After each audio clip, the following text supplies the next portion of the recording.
Just another day at Sunbelt Roofs here in sunny, beautiful Goshen, Mississippi, right off the coast. We're doing a roof over here for Miss Sylvia.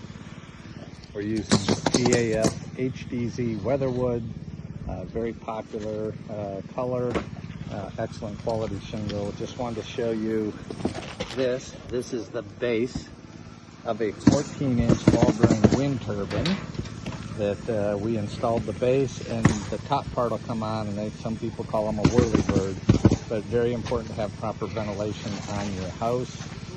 It lets the heat and moisture escape, and keeping your attic as cool as possible helps the shingles last longer. Overheated shingles will age prematurely, so again, ventilation is very important.